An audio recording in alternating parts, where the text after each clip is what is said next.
Ya, puji Tuhan, terima kasih. Shalom semuanya.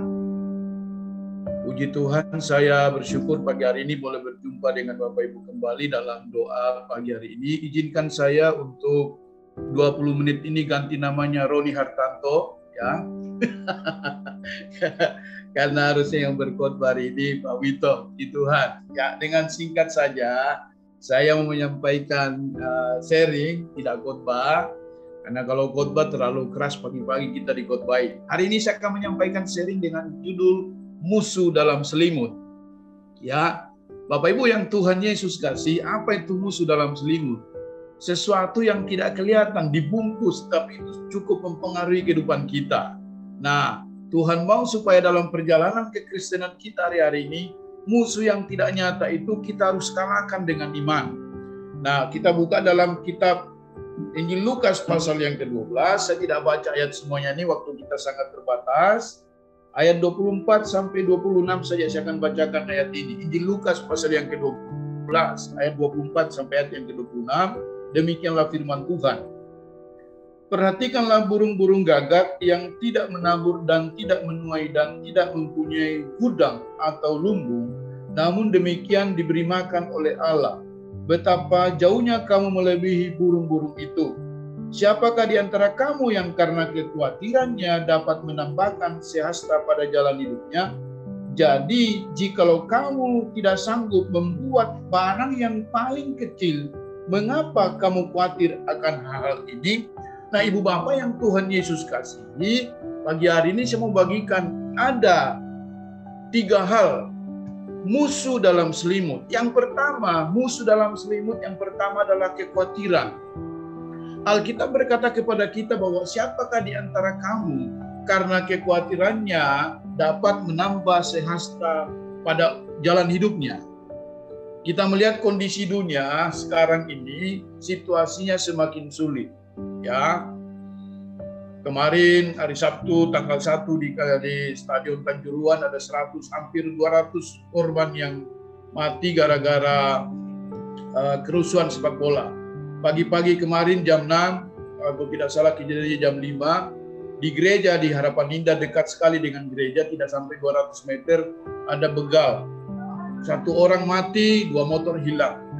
Ini kesulitan-kesulitan yang membuat orang jadi tidak lagi hidup di dalam standar kebenaran. Nah, kalau kita dengar berita ini bisa membuat kita khawatir. Nah, apa itu khawatir? Khawatir adalah sesuatu perasaan yang tidak menentu. Perasaan yang takut menghadapi hari esok bagaimana. Ada suatu kegelisahan yang timbul. Perasaan cemas dan bimbang. Tapi firman Tuhan datang kepada kita pagi hari ini bahwa setiap kita sebagai orang percaya tidak boleh khawatir. Katakan amin Bapak Ibu. Tidak boleh cemas, tidak boleh bimbang. Kenapa? Karena kita punya Tuhan yang sanggup menolong. Kita punya Bapa yang sanggup memberkati kita, bahkan membuat segala sesuatunya itu jadi baik. Oleh sebab itu jangan sampai kita dikuasai oleh kekhawatiran, apalagi dikendalikan. Apa yang membuat manusia khawatir? Ya, yang membuat kita khawatir dari ayat tadi adalah kebutuhan pokok hidup. Seperti apa? Pakan atau makanan, sandang atau pakaian, papan atau tempat tinggal. Ya, cukup. Apakah bisa menghilangkan kekhawatiran? Tidak. Ada banyak orang sebenarnya sudah cukup. Sudah punya rumah, walaupun kontrak, walaupun kos, tapi masih takut. Masih khawatir karena musuh-musuh seperti ini akan selalu mengontrol kehidupan kita kalau kita tidak berserah sepenuhnya kepada Tuhan. Tuhan mau agar hari-hari ini kehidupan kita, kekristenan kita adalah kekristenan yang berjalan dalam iman.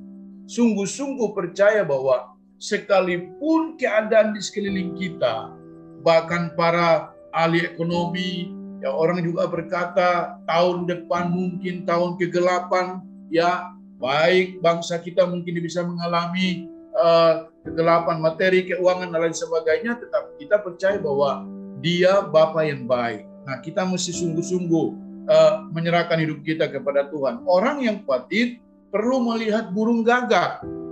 Ya, Alkitab tadi berkata, perhatikanlah burung gagak yang tidak punya gudang, tidak punya lumbung. Bayangkan, gudang itu kan tempat menyimpan persediaan stok, ya kan? Kalau gudang sudah habis, berarti harus diisi lagi. Ya, nah, Tuhan mengajarkan kita pagi hari ini, orang yang khawatir perlu melihat burung gagak. Dia tidak punya gudang, dia tidak punya lumbung, ya apalagi ATM, apalagi kartu kredit. Burung gagak tidak punya. Bahkan kita disuruh belajar kepada bunga bakung, ya yang tidak memintal dan tidak menuai, tapi Alkitab katakan dipelihara oleh Bapa di surga. Tuhan mau dalam perjalanan kekristenan kita hari-hari ini, kondisi hari-hari ini tidak boleh kita dikuasai dan dikendalikan oleh kekhawatiran, oleh kebimbangan, oleh ketakutan. Kemarin pagi sebelum yang khotbahkan Bonar pagi hari di Bekasi, saya terima tamu di bawah, dan saya sebelum naik, saya ngobrol dulu dan siap-siap, saya bilang Bonar naik duluan sama Fengki. Nah dalam perjalanan berapa menit itu, tiba-tiba dada saya sebelah kiri ini sakit sekali. Waduh, enggak kuat. Saya bilang ini apa ini, ya kan? Sampai ke belakang. Nah, singkat saya bilang sama Pak Apin, Pak tolong doa, karena ini rasanya kok enggak enak sekali. Kencang sekali, sakit kayak di ini gitu. Lalu kemudian ada semacamnya angin digosok, lalu saya minum air putih, ada kekhawatiran ya, ini jangan-jangan sudah timbul dalam hati. Jangan-jangan jantung, jangan-jangan ini. Saya lihat istri saya lihat 3 anak saya belum siap, ya kan? Ada kekhawatiran. Loh, Ibu Neti gimana nanti kalau sudah pulang? Waduh, bagaimana? Ada ketakutan, ada kekhawatiran. Lihat bagaimana, ya. Waduh, panik secara manusia. Tiba-tiba Pak Apin pulang ke rumah dengan cepat ambil alat. Tensi saya diukur, kolesterol saya 203, masih di ambang bawah, tidak terlalu tinggi. Gula darah saya normal, asam urat saya normal semuanya. Lalu kemudian saya siap khotbah jam 10, saya doa Tuhan tolong saya tidak mau membuat ini kekhawatiran, apalagi menyampaikan firman dalam keadaan takut dan bimbang. Puji Tuhan, pagi hari ini bisa bangun dengan tubuh yang sehat. Saya percaya semua karena anugerah Tuhan. Jadi sesuatu yang belum terjadi jangan kita pikirkan, ya. Kekhawatiran, karena rasa khawatir orang bisa tidak percaya pada orang lain. Karena kekhawatiran bisa tidak percaya pada diri sendiri, terlebih tidak percaya kepada Tuhan. Hati-hati, musuh yang utama, musuh dalam selimut, yang pertama adalah kekhawatiran. Karena rasa khawatir, orang bisa tidak percaya pada orang lain, orang bisa tidak percaya pada diri sendiri, dan orang tidak bisa percaya pada Tuhan. Wah, mana Tuhan? Saya sudah sekian lama ikut Tuhan, saya sudah setia pelayanan, kenapa kok tidak dibuka jalan? Pertanyaan-pertanyaan ini akan menjadi akumulasi dalam kekristenan kita, lalu kemudian kita meragukan akan pertolongan Tuhan. Tapi hari ini ada berita sukacita, orang percaya setiap kita yang hadir pagi hari ini tidak boleh dikendalikan oleh kekhawatiran. Bagaimana kita mengatasi kekhawatiran dalam hidup kita? Mazmur 55:23 berkata, serahkanlah segala kekhawatiranmu kepada Tuhan. Artinya, berikanlah, taruhkanlah di bawah kaki Tuhan apa yang menjadi kekhawatiranmu kepada Tuhan. Berserah sepenuhnya kepada Tuhan. Ya, percaya kepada Tuhan. Sebab Dia Bapa yang baik. Lalu selalu bersyukur dengan berkat-Nya yang Tuhan percayakan kepada kita sampai hari ini. Kalau detik hari ini kita semua masih bernafas, kita semua ada dalam anugerah Tuhan. Semua karena kebaikan Tuhan. Bapak Ibu, perhatikan, bukan berapa banyak orang yang ada di sekitar kita, tapi siapa yang ada di sekitar kita, itu jauh lebih penting. Kalau Tuhan yang ada di samping kita, Dia akan menuntun kita, Dia akan memberikan kita kekuatan dan pengharapan. Karena kalau banyak orang sekalipun, banyak teman, tapi teman itu gosip, teman itu melemahkan, banyak kenalan, tapi kenalan itu tidak menguatkan, tidak ada artinya.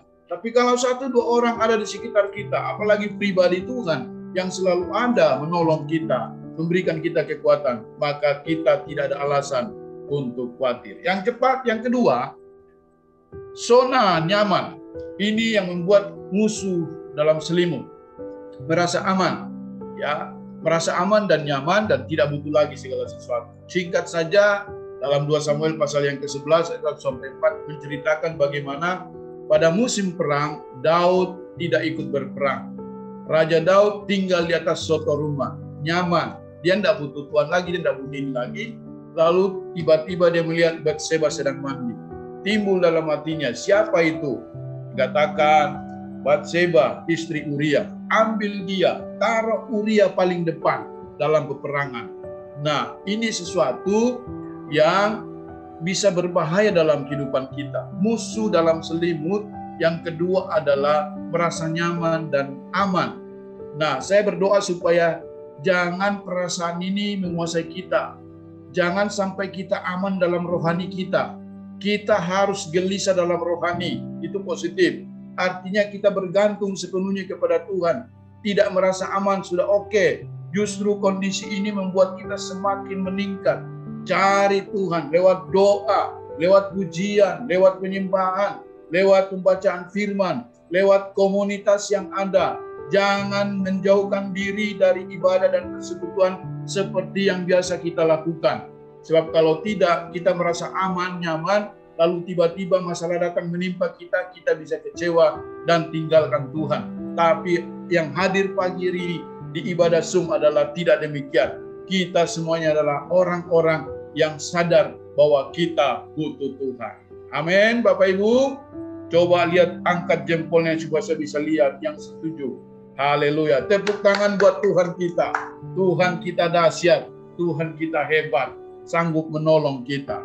Ya, yang berikutnya, ya, yang terakhir, musuh dalam selimut. Yang pertama kekhawatiran, yang kedua rasa aman, dan yang ketiga keserakahan. Dalam Lukas pasal yang ke-12 tadi, ayat yang ke-33 sampai ayat yang ke-34, saya baca ayat ini bagi kita. Juallah segala milikmu dan berikanlah sedekah. Buatlah bagimu pundi-pundi yang tidak dapat menjadi tua, supaya harta di surga, suatu harta di surga yang tidak akan habis, yang tidak dapat didekati pencuri, dan yang tidak dirusakkan ngengat. Karena di mana hartamu berada, di situ juga hatimu berada. Artinya musuh yang ketiga adalah keserakahan. Alkitab berkata keserakahan adalah suatu kemauan atau kehendak, nafsu yang ingin memiliki yang lebih dari yang dimiliki. Artinya rakus, tamak, loba, walaupun sudah kaya, walaupun sudah diberkati. Ada satu tendensi manusia, ada rasa tidak puas, ada rasa tidak cukup. Nah, Tuhan mau mendidik kita di situasi yang sulit ini untuk belajar mencukupkan diri. Katakan amin Bapak Ibu. Ya, hari-hari ini kita perlu menggunakan ikat pinggang yang erat. Ya, sesuatu yang bukan kebutuhan tidak usah dibeli. Ya, bedakan keinginan dan kebutuhan. Karena kita mesti bijak menggunakan keuangan kita hari-hari ini. Tapi kalau orang tamak, sesuatu yang tidak dibutuhkan bisa dibeli. Sudah punya ini, mau itu, mau itu. Nah, kita perlu bijaksana menyikapi kondisi yang ada hari-hari ini. Musuh dalam selimut, kekhawatiran, rasa aman, dan keserakahan. Ya, ini yang perlu kita perhatikan bersama-sama. Mahatma Gandhi berkata begini, dunia ini lebih dari cukup untuk semua orang. Sekali lagi, dunia ini lebih dari cukup untuk semua orang. Tetapi dunia ini tidak akan cukup bagi orang yang serakah. Saya percaya kita bukan orang-orang yang demikian. Kita adalah anak-anak Tuhan yang selalu mencukupkan diri dan mengucap syukur atas apa yang Tuhan percayakan. Tips agar terhindar dari keserakahan pagi hari ini adalah berjaga-jaga dan waspada. Lukas pasal yang ke-12 ayat yang ke-15 berkata demikian. Ya, Lukas 12 ayat 15, tetapi Tuhan menjawab dia. Demikianlah firman Tuhan. Lukas ya 12. Saya bacakan ayat ini bagi kita. Ayat yang ke-15. agak gelap sedikit ya.